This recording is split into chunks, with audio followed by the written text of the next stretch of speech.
O-O-T-C. Hey, that's cool. You got a podcast? Well, I didn't know that. That's cool. Now you do. Welcome. We are back. Oh, that's cool. OTC's very own podcast and all the amazing people we work with here at Ozarks Technical Community College. I am Jared Durden, and with me as always is Andrew Crocker here, living the summer lifestyle on campus, though. You look very summery. I feel very summery. You look extremely professional. What is going on? Are you captaining a ship after I'm this? a little overdressed. Yes, I've started teaching the pilot program here at OTC. Have you? Back when I was first hired, my department head was Dr. Zweigel, Zachary Zweigel. Do you remember him at all? Absolutely. And he flew planes out of that commercial. Did he ever take you up? He used to offer it all the time to me, to Greg French. And actually, I helped him out. We worked together at one of the STEAM camps teaching about the physics of flight.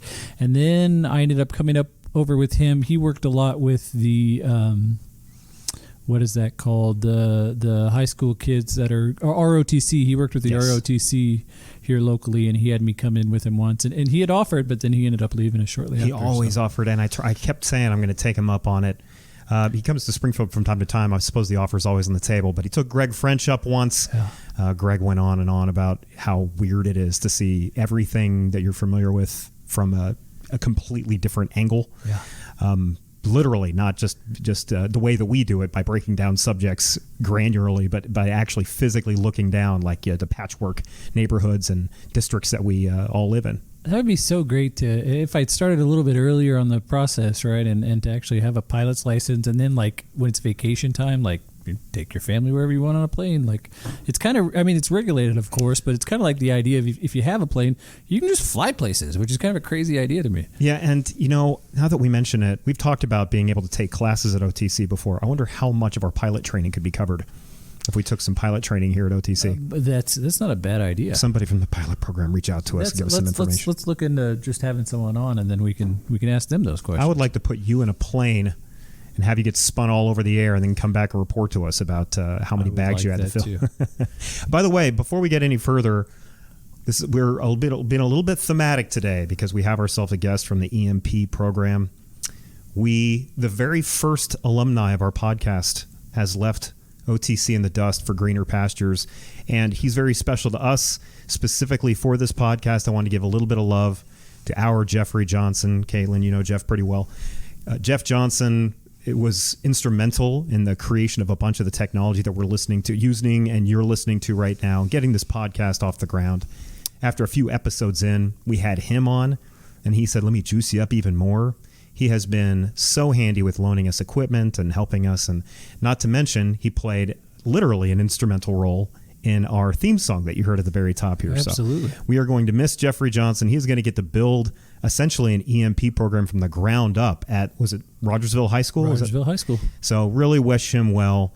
Really great guy. I hear he's performing now again with his band in corn mazes and wherever it is he happens to be. They've got a couple shows this summer. I can't remember off the top of my head, but if you look up Sunset to Burns. Sunset to Burns, yeah. We're going to eventually see a Theorist Sunset to Burns dual show, right, Jared? Maybe. Okay. Pull some strings. Get that done. I'll see what I can do. All right. Well, I just want to, once again, thank you, Jeffrey Johnson, for everything you've done for OTC, but very specifically and selfishly for Jared and I, everything you've done for us. Absolutely. Well, we'll have to cut in some music. We can get the rights to some Sunset to Burns to play over your... And just for the record, that is him singing, right? At the very top in the theme song. No. That's my friend Brent. Oh, okay. For some reason, they sound a little the same. He did all the recording. Brent Filmer, the bassoon symphony player, he scored and performed. Gotcha. All the instruments except for we had a student sit in for drums. Mm-hmm. We talked about that in the episode. I can't remember his name off the top of my head. But Jeff did the mixing and the recording. Fantastic. Well, again, thanks to Jeff. Mm-hmm. They do sound alike. You're right. They do. Well, they both have that kind of like Will Arnett grumbly kind of bass vocal. They did. So we are here today, as you said, kind of thematically speaking with a adjunct instructor from the EMP department. We have with us Kaitlyn Schumacher. Welcome to the program. Thank you for having me. Super excited to be here. You were so responsive when we were moving times around. We're moving times around for you. You're moving times around for us. We're moving locations for you. So thank you for being so easygoing about this. Can we get a little bit of a TV personality in the room now? How many have you been on the news, Jared? Ever interviewed anything? A couple times. Usually science-related stuff. So once when I was here, and a couple times at jury because I used to throw toilets off one of the roofs. Okay. And but by the way, we're mentioning TV. What's your side hustle or your main hustle aside from OTC? Well, my main hustle would be I am a reporter at KY3, so I work in the mornings. I'm in the 5 o'clock show, and then I'm on till 9 o'clock in the morning. How many days a week? 5. A Monday through Friday? Monday through Friday. Great. How long have you been doing that?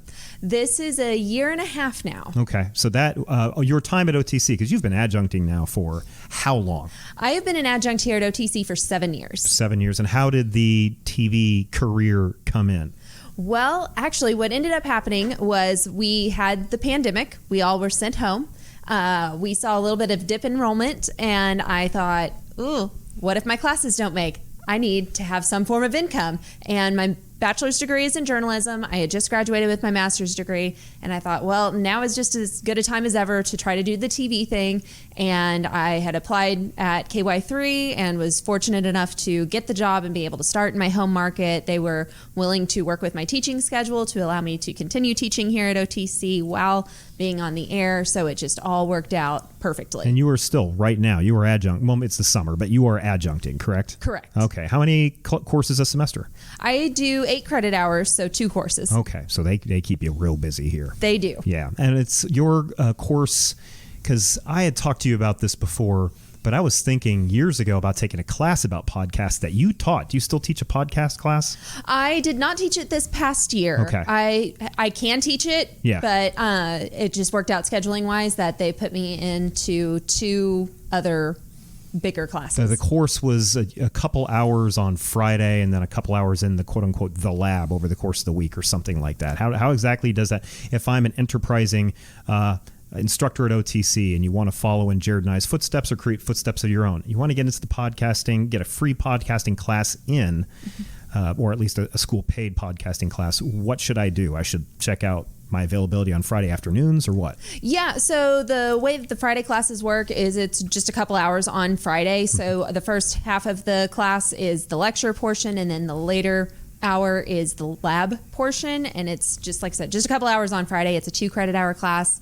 Super fun, super laid back. It's great. I would imagine a podcasting class would be very, how good is the stuff that students will churn out for a podcast class? They can be very impressive. I've had some really good podcasts come out. I let them choose their own genre. I let them create their own show. So it's very much their passion project and whatever they're interested in. And then I help them with branding. Is there one writing. that stands out? Are there any currently that exist still that we could check out? I don't know if there are any that are still in existence. 2 specifically stand out. There was one that was Haunted History, and he did Haunted History. Yes. Yeah, great topic. He went and talked to a bunch of local places that are supposed to be haunted and got their ghost stories and told those stories. So that was really cool. And then another one was one of my students was very fascinated with actors and actresses of like the 1940s and 50s, and so she did like a little biography podcast on different stars that she thought were interesting. So that one was a lot of fun to listen to too. So not to put you on the spot, how would you grade Oh That's Cool? I would give you Any guys, hey, feedback you're or doing comments? good. You're on brand. You've got a good thing going. You guys have a narrative, so Yeah, definitely doing a good thing here. Yeah, and for the record, you did a little homework on it. We ever like release this in some physical volume, we need like a Schumacher blurb or something. I'll give you a stamp of approval. How about that? So you end up on television, a little bit happenstance, thanks to, thanks is the wrong way to say it, but because of the pandemic that we were going through. How has the transition been for you? Is it really strange? Are you used to it now? It was definitely a difficult gear shift, Yeah. switching from education to television. So I have been in education for 7 years here at OTC. Before that, I was working as a substitute teacher and on the K-12 level. So it was definitely a gear shift. Here we can plan things out. I've got my whole semester planned at the beginning of the semester. I don't know what I'm doing tomorrow in TV. So it's definitely a change, much faster pace. Both are challenging in their own ways, but they're very, very different. By virtue of the fact that I teach political science, I have been on segments for several channels, a lot over frequent, usually election years, and a couple times, Fox 5 brought me in to the studio, and that was a completely different experience because everything you guys do for local news seems really relaxed, really streamlined, and almost pre-packaged to a certain degree because it's all run so clean. And it's not until you're in the studio that you see how many people are putting in so much work. What would you tell people is going on behind the camera, the 23 and a half hours? How many hours are you on TV a day? I am on for 4. Okay, so for the 18 to 20 hours that you're not on, how much work is going into the time that you're on TV? So much work. Oh my goodness, so much work.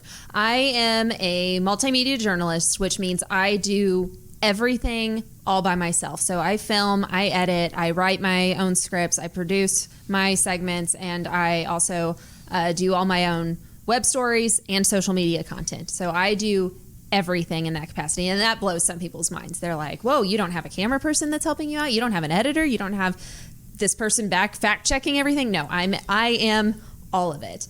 And it can be a lot of work trying to gather all that information, organize all that information, put everything together.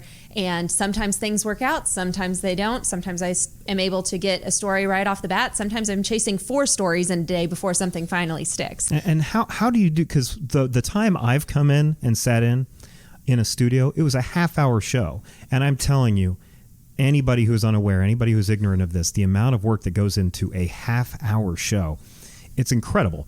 4 hours. You're covering stories oftentimes as they develop. How first of all do you prepare for 4 hours? I think I can't conceive of that. And second of all, as things are developing, how much communication are you doing? Is it all happening into your ear? Take us inside baseball a little bit. Yeah, so normal day-to-day, we'll say there's no breaking news. We will plan things out the day before for the morning show. So I've gathered all my content, written everything for tomorrow's show, as long as no breaking news happens. Producers and executive producers will come in overnight. They'll start their day at midnight. They'll be gathering anything that's happened overnight, writing the show and getting that all ready to go for the morning newscast. So it's a lot of people doing a lot of work over a long period of time, really and truly. So if breaking news happens, then a lot of times I will get a phone call with literally just a sentence. Hey, there's been a shooting. Here's the address. Go check it out. Or, hey, this house is on fire. Go check it out. That's all I've got to go on. So I go and I get to the scene and I find whoever my point of contact is, whether that be a police officer or a firefighter or whatever, and I get my information from them and then deliver that information on camera. Sometimes I just have bullet point notes on my phone and I'm telling the audience about it as it's developing. And then as more information comes out, the police will come up and talk to me, a firefighter will come up and talk to me and tell me, hey, here's this new information, and we'll just add that as the show goes on. And you've got to be ready to think on your feet and ready to just go. What's the degree of emotional regulation you have to do? Because you and I have a little bit of overlap on this because you follow the news, and I guess I do too in terms of how I translate it into the class. Sometimes this stuff gets your adrenaline going, even though it is covering some really tragic stuff. What degree, because you have thousands, tens of thousands of people reading your face every minute, what's the degree of emotional regulation you have to do? Or does it come natural to you? There is a part of me that has to separate myself a little bit, to be honest. I have to realize I am providing information to help other people, to help people be safe, things along those lines. So I have to just get into a all business mode. Is that always easy? No, especially when you're covering things that are, murder cases, and you're finding out some really gruesome, really horrible things that have happened to people and kids. That gets really hard to shift gears into that professional, because you do get into the emotional space of like, you're angry at this person for doing the things that they've done, and you're trying to deal with family members. I've been on the scene of car accidents where a mother's son is literally lying in the road. Yeah. And that's hard. That is definitely a hard thing to like shift into that professional mode, but it's what you got to do. It's a service to the public, and it's just part of the job. That divorcing of yourself from the material is something that Jared and I don't have to worry as much about, because again, we're in a classroom and we can afford to speak from the first person. But I mean, some of this stuff affects your life, or it registers with you personally in an emotional way, a darkly emotional way, and to be able to segregate yourself, to quarantine off that flood of emotions that you may get. I don't even know what training you can get for that. It's definitely challenging. And it takes time. You do get thicker skin. You do become a little bit callous to it, but there's always going to be a little part of you that things will emotionally register with you, because you're human, so. Do you feel like that has ever shown or come through in a way where you kind of recognize it and say, okay, I gotta... Yeah, it definitely has. And there's been times where I've had to talk to my boss about it and just said, like, I can't cover this story. I can't do it. Yeah. So you're going to have to send somebody else. And that's just the reality of it. And thankfully, my boss is very supportive of that. And there are other reporters who can take on that role. If one of us, if it does become too emotional for us, we're able to take care of each other in that capacity. So that's really nice. That's one of the great things of being on the KY3 team. In journalism, journalists, you're surrounded by them in your career now. But journalists are just pushed by something a little extra than just being good at their job, right? I mean, I've known so many that have come through the News Leader, that currently work at the News Leader, work at SGF Citizen, and they're pushed by just something a little bit extra than the rest of us. And the degree of work that they put in is shocking. That might not surprise people intellectually, but just seeing it in person is really shocking. But the degree to which they're also just emotionally pushed to do the best possible job, they feel a weight of the community on them. It's extremely inspiring to see. I imagine you feel that way working with the people you work with on a regular basis. Absolutely. Well, journalism to me is a service. It is a public service. So I think all of us that are in this career, it's because we care. We care about our communities. We care about the people in the community. We care about making our community a better place. And that's one of the reasons why we're in the job that we are in. So that definitely helps drive that. And I think we understand the responsibility of our job in helping that all come to fruition. Favorite part of your job? Favorite part of my job? Oh, gee, that's tough. Main hustle. That is tough. I love people. I love getting out in the community. I love getting to talk to people every day, hearing their stories. I love doing features on different people and hearing all of the different things they've been through. I've talked to World War II vets. I've talked to a woman who graduated college in her 70s. I've talked to some kids who have been, creating their own businesses. So there's a lot of fun people out there and a lot of fun stories that I get to tell. So tell us about someone in your life or in history, or a hero of yours, someone that you've looked up to that may have influenced this career path, or just in general kind of is someone that you would like our listeners to know that defines in some way some characteristic of yourself. Yeah, let's see. Oh, I've looked up to a lot of different people, but when it comes to this career specifically, I started off in journalism when I was in high school. I got to be a reporter at my local newspaper at the Monett Times, and I had a fantastic editor who took a chance on a junior in high school and said, if you want to try doing this, I'm happy to teach you and I'm happy to give you opportunity. And she allowed me to write on different community events, different things going on, taught me how to write, taught me what was important. Her name was Alicia Schlittman. She's not in this area anymore, but she definitely gave a kid a chance, and it was the first stepping stone that led me here. Fantastic. Well, you said you've listened to a couple episodes, so hopefully, and having the journalistic background, you're familiar with Gumby and Mr. Ed? Yeah, no. So Gumby, Oh, man. the claymation Yes, okay. cartoon from the 60s. Yes. And also, then from the 50s, Mr. Ed was the talking horse. The talking horse. Okay, yes, yep, yeah. This is when we really get into the depths. We're really gonna have All right, we're gonna have to okay. hold her hand on this one, Jared. Well, I mean, when it comes, I feel like we are in a lot of ways hard-hitting journalists. That's right. We have you don't want to talk about the responsibility of a community on your shoulders. Exactly. Gumby versus Mr. Ed, battle to the death. Who wins and why? I'm gonna go with Mr. Ed just because he's a horse, Okay. and Gumby is made out of clay. So I'm pretty sure the horse is gonna stomp Gumby out. Well, we always assume that Gumby is tiny, but size has never been established. So we do Okay. not know.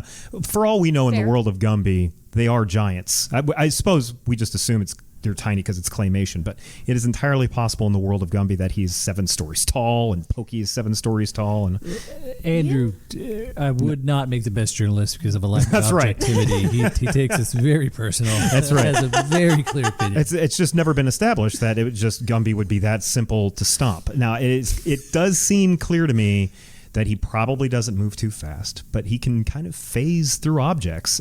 I'm just saying we need to take all the factors into consideration. That's here. true, and it does seem like I could be wrong. It's been a while since I've seen any Gumby episodes, but doesn't Gumby like melt or something and come back into his own shape Yeah, a few times? sure. So, Yeah. I'll pass you some bullet points in the middle of your broadcast. Okay. Here. We'll figure this one out.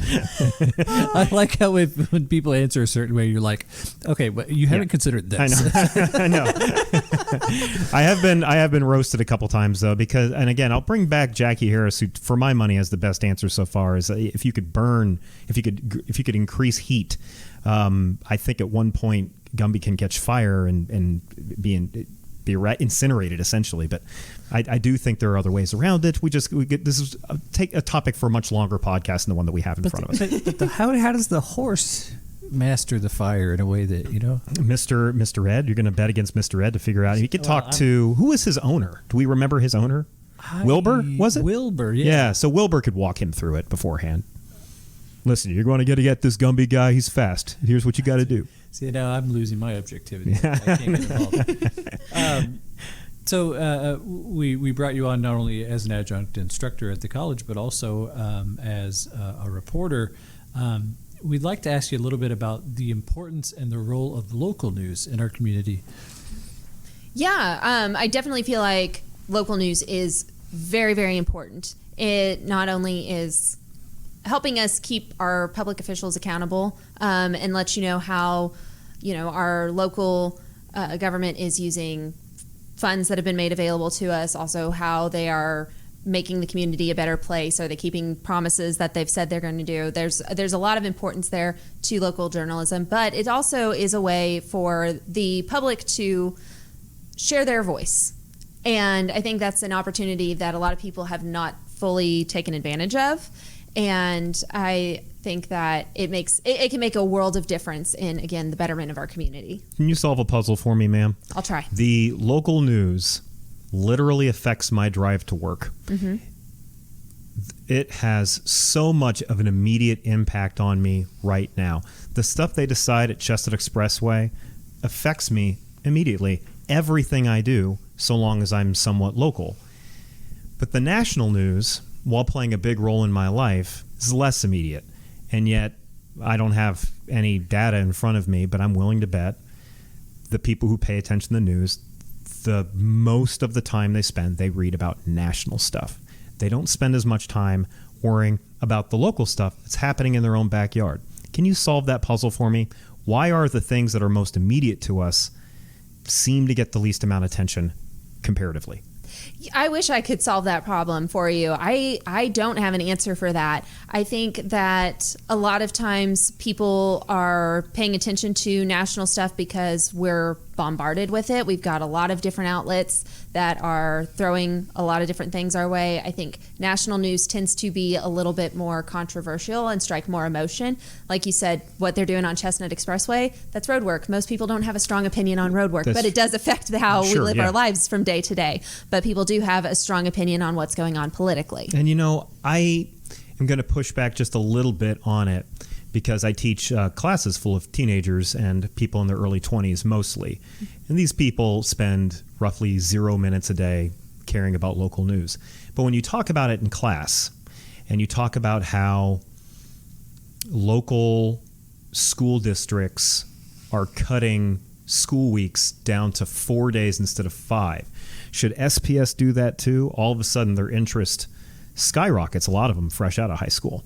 So I think the interest for it is there, but for some reason it doesn't log as quickly, or it's not as attractive as the ton production value perhaps of CNN, Fox News, and so on. Does any of that ring true to you? Or yeah, I can see where you're coming from on that. And I think that it may have to do with just being bombarded with national news. There's more people covering it, more people talking about it. There's not as many people talking about local news. So where do young people get their news? They get it on social media. Most people are sharing articles or sharing videos that have something to do with a big controversial opinion.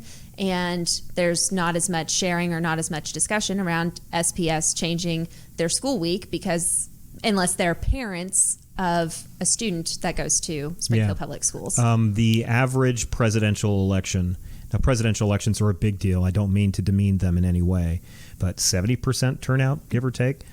We just had a local election. How much turnout did we get for the school board election? 15, 16%? I was going to say, it tends to be less than 20%. Yeah, and I'm just shooting from the hip here, just shooting from the hip. I'm willing to bet 50% of Springfield doesn't even know that there was a school board election. And what happened at that school board election and what it's done and can potentially do to the school board, this is really important stuff. And when you elucidate that in class, and again, I am talking to a self-selected group, right? People that have chosen to take a government class. And, they're also having somebody who, in myself, who's literally paid to break this stuff down for them. But once you kind of elucidate what's at stake, who the candidates are, you bring a couple of them, if you can, into the classroom and meet them. I feel like the interest is there, but son of a gun, it's a lot harder to break through than it is the latest story on important national news, but news that doesn't hit me as immediately. Right. Yeah. I wholeheartedly agree with you on that one. Mm-hmm. Yeah. So the cable networks too that you described are on this 24-hour cycle, right? Too, and are constantly bombarding us. But there's also a clear partisan to them, right? Associated with them. And a lot of times you hear about this distinction between what they consider news programs and what they call commentary. Where does local news fall in line there? Are people associating specific stations with that kind of partisanship? Do you find more objectivity in local news? Is that possibly why it's not as fanatical and interesting? The comments on Facebook stories alone under your news broadcast alone. But go ahead, ma'am. Oh yeah, we get quite the comments. It gets to be really fun reading those. We try very, very hard to be as objective as possible. That is the goal. That is part of journalism integrity, is to be objective. We want to give people accurate information. We want to give them, an unbiased perspective. So that way, whenever it comes down to voting in your local election or whatever the issue may be, they're given all the information and they are able to make a decision unswayed by the information that's in front of them one way or another. We definitely do not want to do that. Now, people are going to read into things what they want to read into. You can put the same article in front of a bunch of different people, and some are going to say, well, it swings this way. Some people are going to say, well, it swings this way. It's all up to the reader. But ultimately, the goal, especially on the local level, is to be objective. And sometimes it also depends on the topic. Yes. There are some topics where be as objective as you want to substantially. Just even the language you would use to describe an issue carries with it partisan tinges, right? Just speaking about, just to pull a topic off the top of my head, illegal immigration. Mm-hmm. Calling them illegal aliens or undocumented immigrants or even illegal immigrants, all three of those terms suggest something radically different and can incite completely different emotional responses. So if you're a pollster, what language do you use to get people's substantial objective opinions? If you're a newscaster, what language do you use? How do you approach it? And that's just I'm just thinking in terms of a poll question, but you got to have elongated segments talking about these things and still managing to the best of your ability to display balance. It's impossible to a certain degree, isn't it? Yeah, it can be. Yeah. And it's in a day turn. You know, you have literally hours to write, gather, edit everything a story. So sometimes you're not thinking to that level of detail of, you know, what do I call this person? And is that going to change the way people perceive this article in terms of it leaning left, leaning right? But you do have to be careful of those things and be aware of those things. And I think we think of it to a certain extent, but when you've got 2 hours to whip a story together, sometimes you're not thinking quite to that level of detail. Yeah, it's these folks that have to be on for 24 hours. To cut back to Jared's point, it almost seems like partisanship and bias almost seems necessary just to fill the time, because facts only get you so far. Give you an example. One of the times I was on the news, the governor resigned at like 6:30 or something. I'm on the news at 9:30, and several of my answers to the questions was, I don't know. We don't know yet because we have almost no information to go on. Why did he resign? We really don't know at this point.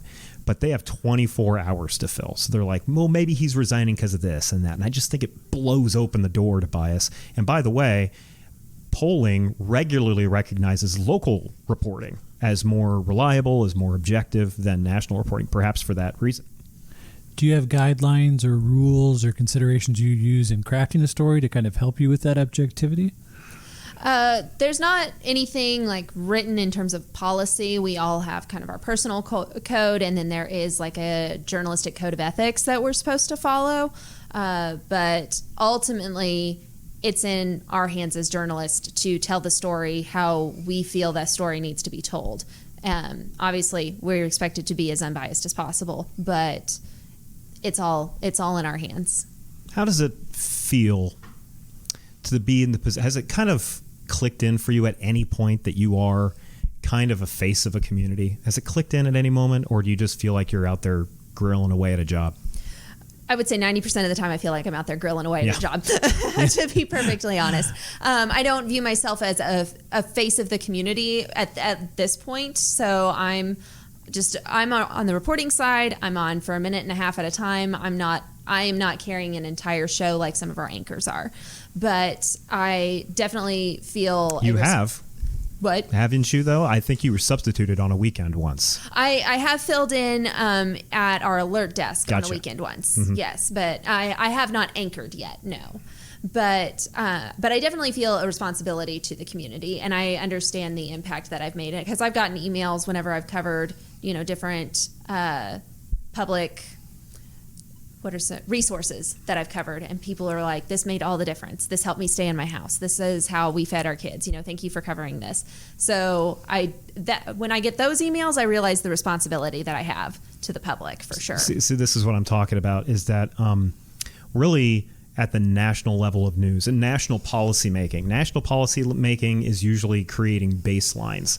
And then at that point, it's up to your community and to your state to decide how you want to turn, how much you want to go further from that baseline, how do you want to interpret that baseline, and that's where the gears are grinding.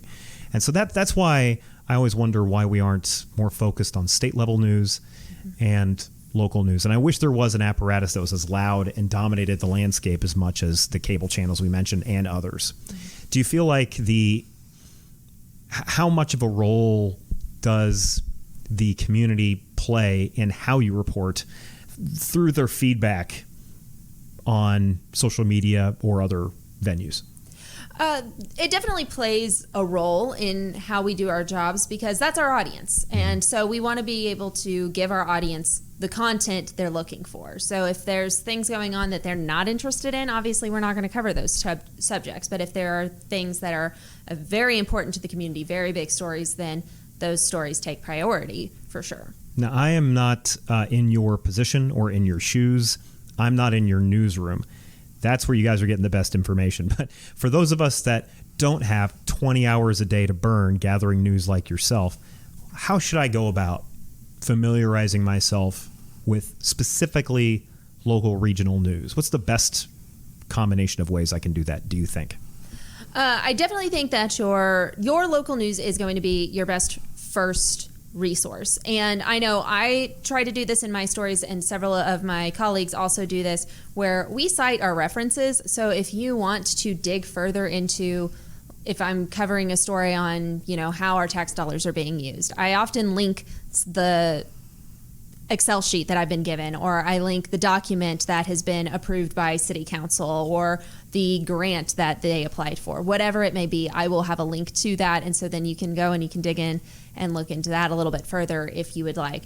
That's one of my favorite things about local news, is that you guys are all primary sources all the time. You guys are right where the hot dogs are getting made. And so often with national news, especially these days, you often hear a source according to a source. You guys have, as you said, the Word documents on hand that you are reading from and interpreting for the rest of us. It's one of my favorite things about it, and I wish that was better understood by people. Absolutely. And I think that's the fun part of being in local news, is getting to be right there in the midst of everything as it's happening, being at the city council meeting that this grant got approved at, or being at the scene of a crime as things are happening, being able to have your hands on the documents to a public resource that's going to allow people to get their bills paid or get food on the table. I think it's just really a fun part of the job. Mm-hmm. And it's just to continue complaining about our media landscape. It does seem that really the only time the local news gets its due is when the national news is telling you to look at it.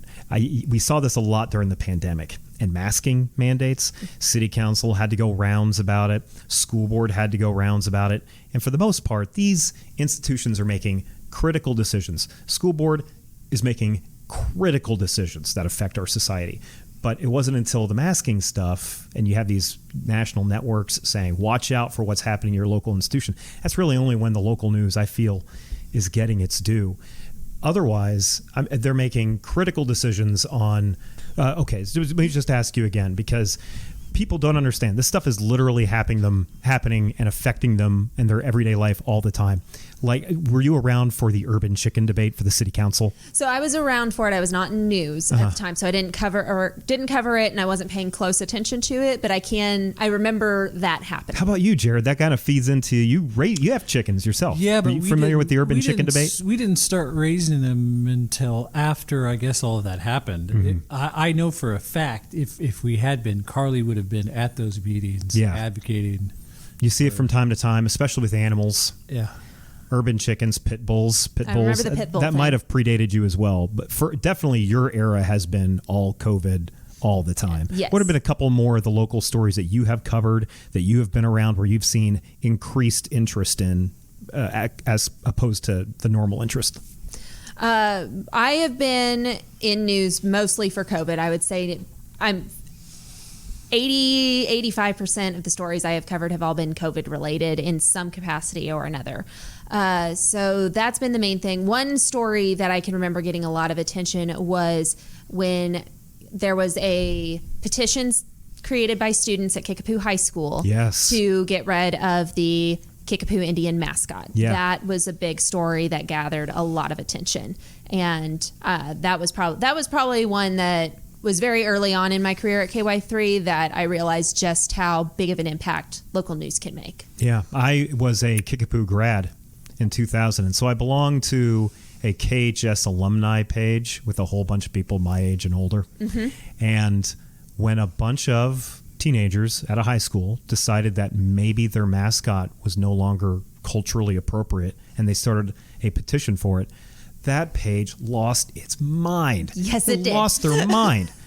People were absolutely incensed that these students, these kids, these minors would dare have that notion, and they started counter petitions. Like grown adults with mortgages and stuff started counter petitions to try to counter that. Yes, they did. I did the story on that one too. Interestingly enough, one of the alumni who was involved in those debates became a school board member right now. I'll let people do their own research to figure out which one that is. But regardless, I do remember that debate, and that's a perfect example of how local news is taking the national baseline conversation and turning it into granular, like how are we actually going to change or not change or whatever in our community. What a great example that was. But I figure a lot of what you've had to deal with has been COVID related, probably COVID protests. to what degree should masking be allowed in such and such institutions and in public and such? For sure. I did a lot on masking mandates being continued for a while. A lot of vaccine stuff. That was one of the stories I got to cover, was as the vaccine was being rolled out to, different tiers of people. We got to cover those stories. That was interesting. That was one of those things where it was kind of hard in the moment because it's COVID-19 and the world is chaos and you don't know what's going on, and you're out in the public and they're telling you, you need to be careful, and you're trying not to get sick yourself, and vaccines are available to some people but not everyone, and you're one of the people that they're not available to, but you're having to deal with the public. And you have to hold a microphone and some guy is talking into it and you don't know whether his vaccination status. I mean, exactly. Your job is to shout at people and have them shout back at you. I mean, that's got to be... Exactly. So that was an experience all in and of itself, but at the same time it was kind of cool because I'm getting to write the first draft of history. When people are looking back at how the local community, how did Springfield handle COVID-19, I'm one of the authors that they're going to be looking at, and I think that is the coolest thing. In a bigger picture, from your experience, how has local news, or how local news is reported, or how it exists, changed as we're in an age now with 24-hour news cycle, internet, social media, the ability for people to just claim they're journalists and publish at will? How have you guys evolved? How has the landscape changed how you report? How do you combat the fact that any two jerks could just start a podcast and start disseminating misinformation they want?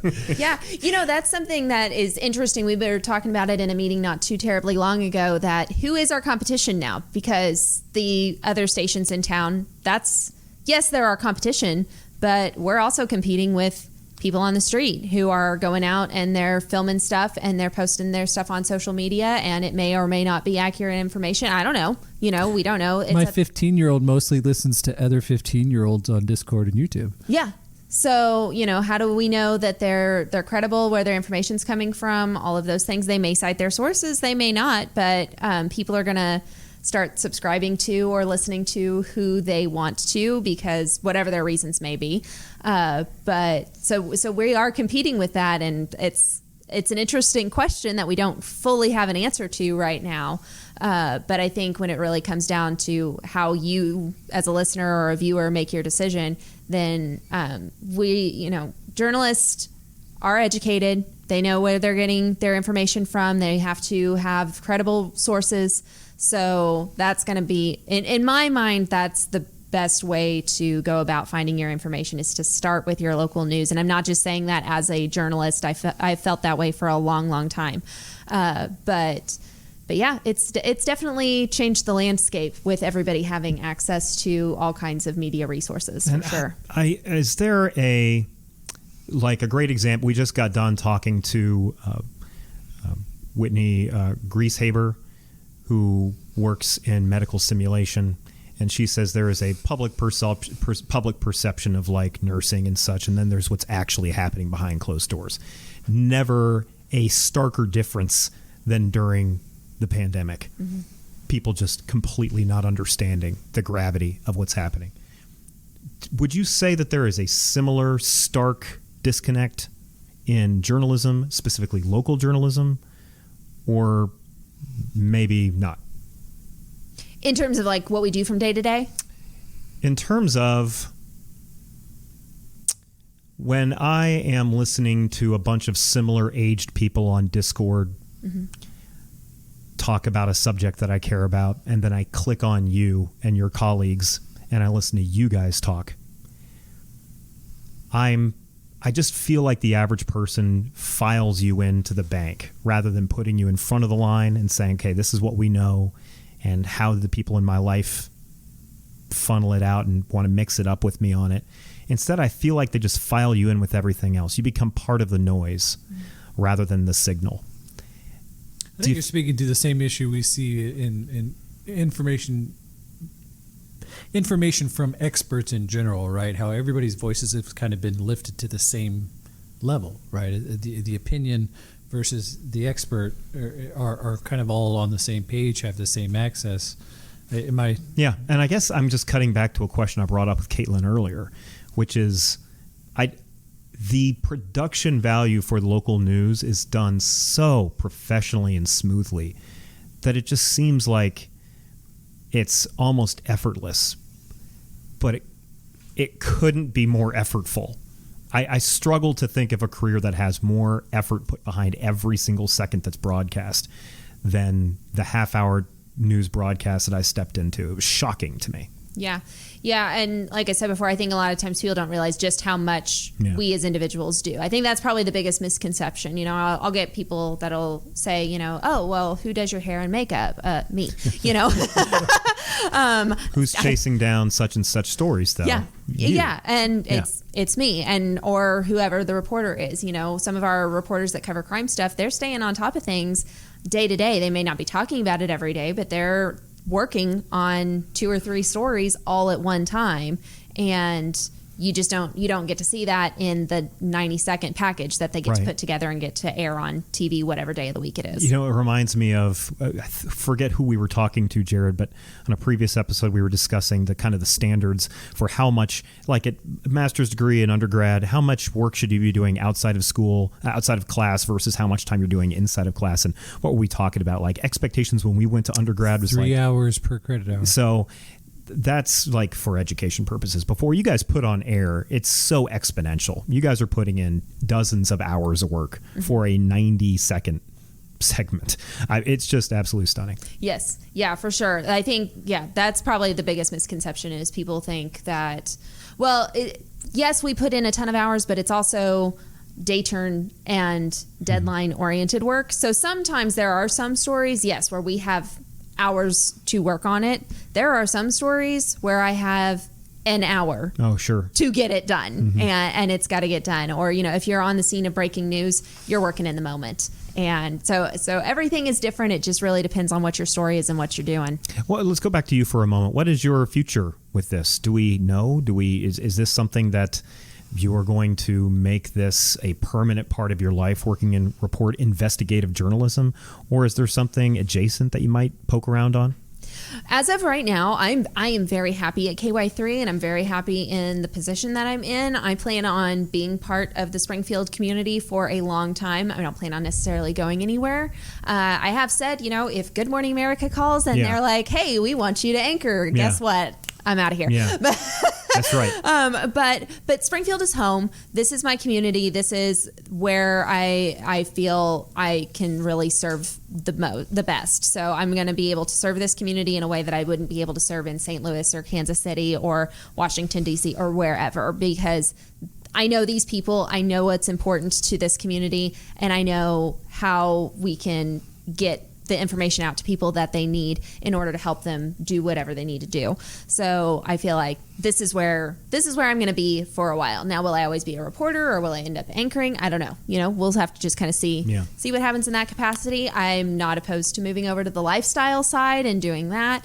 So I'm just here right now and having a great time at it. And this, you may need to be diplomatic in your answer here, but do you feel like the local news organizations, up to and including the one you work for, are really doing what they need to do to support their investigative reporters and making sure the news is getting out? Or if you had your druthers, if you were emperor of local media, would there be changes that you could make to better get it to people or to better obtain the information you need or get better access? The reporters that we have that are truly investigative reporters, I feel like they are given the materials that they need and the time they need to really tell good stories. I know Ashley Reynolds has been doing the On Your Side segments for a long time, and I know she puts in a lot of work and gets a lot of information together to really help people protect people from scams, tell people best ways of how to spend their money, things along those lines. She works very, very hard at what she does, and I think that she's very good at it too, and she's able to do that. She's given the time and the resources that she needs to do that. I think that when it comes to our like day-to-day reporters, sometimes I think that I wish we had a little bit more time, but again, that's the nature of the business, is you've got to be able to get your information, get it together quick, wrap it up and package it and throw it on the air within a certain amount of time. So I personally sometimes would like more time to work on a story, but you get what you get. What is the value of delivering the news? I don't know. Is the goal to deliver it the fastest? What's the value of delivering it versus the fastest versus with the most comprehensive information that may take such and such time to gather? Yeah, I think a lot of us really do strive for quality, and we want to make sure that we have accurate information. I know if there is a question, like if I'm reporting on something and I don't know something 100% for a fact, I will just leave that out of the story until I have more concrete information to add that in later. I feel like that's going to be more important to have the correct information than to be the first one to say whatever it is, whatever that may be. That's just me personally. You wrestle over that though, what information to include and not include, because that can, this is where your journalistic instincts are so critical, because the facts that you choose to include and not choose to include, I mean, they can determine the color of the story. So you got to be real deliberate in the choices you make on that. Absolutely. You absolutely do. But I would rather, again, be able to come back later and add information to a story than to have to redact inaccurate information. Yeah. That can happen to the best of us, though. Has that run into you a time or two where you've been given bad information, the information you've rustled out of somebody wasn't as accurate, and you've had to go back and strike the record? I have not had to encounter that yet. Okay. So fortunately, with the nature of my job, I cover a lot of safety stories. I cover a lot of more generic things that aren't going to be super important when it comes to the details. It's pretty black and white. Okay. So in the stories that I cover. I gotcha. Is there a lot of competition between local news stations in this area? Ooh. You throwing elbows out there, getting a good shot? Let's see. Is there a lot of competition? Personally or larger, So when it comes to business, probably, like our sales teams are probably, going head to head. I don't know, but not really in your on who can add the most, who can get the most ad dollars. I don't know, but when it comes to being out in the field, I know we're all cordial. We're all out here doing our jobs, and you never know who you're going to end up working with later. The nature of the news industry is people tend to move markets every 2 years, so like we're not, doing the Sharks and the Jets out here on the streets. but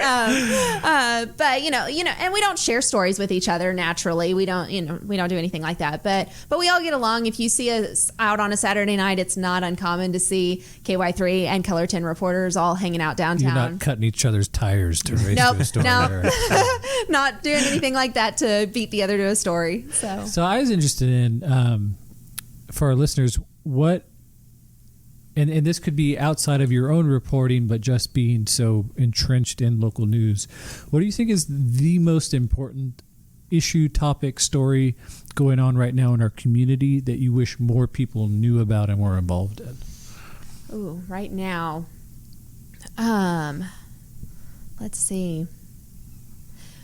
There is still a lot of funding that has been made available through the pandemic that our community has been doing a lot with. And I think that is something that people just aren't necessarily aware of, how much resources are available in our community right now. One of the stories that I've been covering for since it got started, we were given nearly $10 million. The city of Greene County was given $10 million to help people with rent and utility assistance. And people have been using it, and it's been a good resource, but there's been a lot of dollars that have gone on unused because people just don't fully realize that it's been made available to them. So I think that's important. This is what I'm talking about. This is something, and again, I'm going to shoot from the hip here, 40 to 50% of Springfield could directly benefit from. Mm-hmm. And they're kind of asleep at the wheel because it doesn't break through for one reason or another. For sure. There has been incredible efforts, and there need to be more efforts, I think, to deal with homelessness in Springfield, that we have used pandemic dollars to rectify and are kind of in the process of wrestling with how we're going to better do that going forward, that I think deserve more attention. Absolutely. I just did a story on city City Council was presented with a grant that if we were to receive this grant, it would give us at least $1 million to help with youth homelessness. Yes. And that's something that, most people are like, okay, whatever, like they're City Council, woo, who cares? But it's like, no, this matters. And I'll be biased because I have a kid in a public school right now.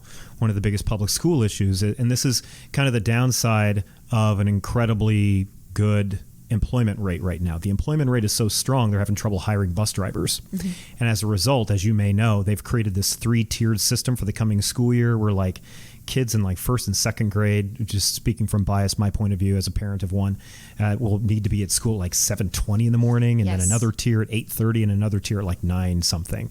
And that's just going to be really problematic for a first or a second grader, I think, and problematic maybe for a high schooler. Shows up at 9, they don't get out till 9:30 or 4, whatever the time. Sounds problematic for a 30-something. It does. I mean, I'm going to have to feed my kids at like 6:15 in the morning. I can't get my kids to eat anyways. But anyways, so I just feel like this is something that how many Springfieldians are parents?